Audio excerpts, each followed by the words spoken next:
reasons we went to 3 zones for Prototype 2 was feedback from the players. They really wanted a better visual world. They wanted a world that they could really be immersed in. And by going to 3 distinct zones, what it meant was that we could give a greater level of memory and resources and just focus and attention that our artists could deliver to each zone to make them absolutely stunning and beautiful and a rich environment to play with.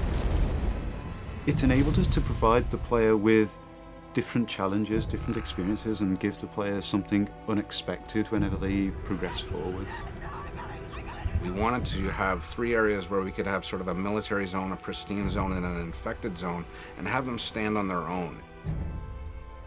We really set out to have each zone have a very distinct emotion as you play through them, a different look and feel. When you go to the green zone, we wanted to make sure that you felt that the military was very much there, keeping the city streets safe and making the infection stay at bay.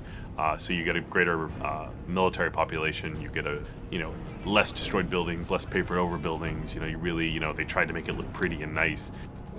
Our responsibility is sell the story, sell the mood and the feel of the location. So you will see lots of guys sitting on the sidewalks, leaning against the buildings, kind of hiding.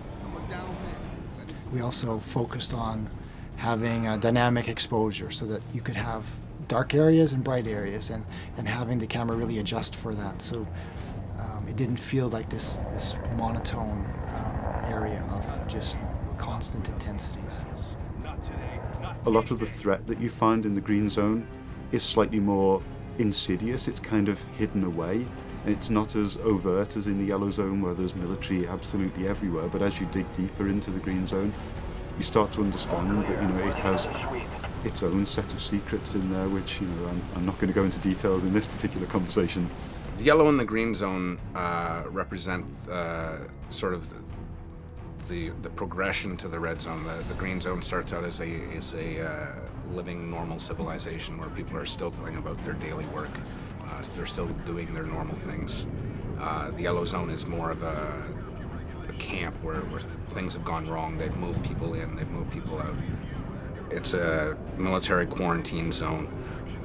No one moves anywhere without moving through checkpoints. Your yellow zone, we really wanted that feeling of oppression. We really wanted that feeling of too many people crowded into a small space. We wanted to make you feel that Genentech is performing experiments on the human population.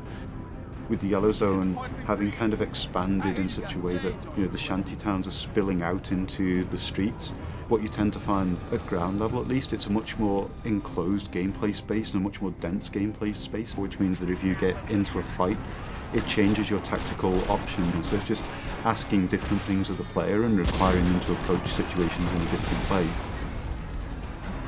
The checkpoints are far more important.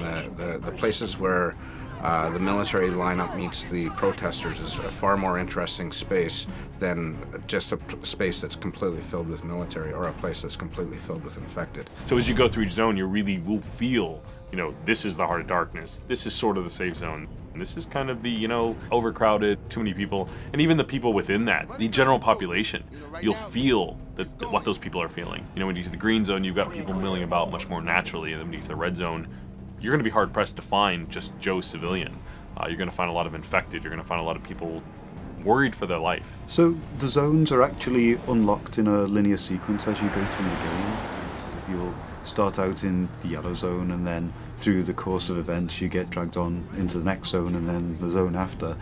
But once you've unlocked any given zone, you're free to travel between them at will to complete any of the side missions or other content that you may not have finished there, or things that you want to go back to try and to improve your performance at, etc.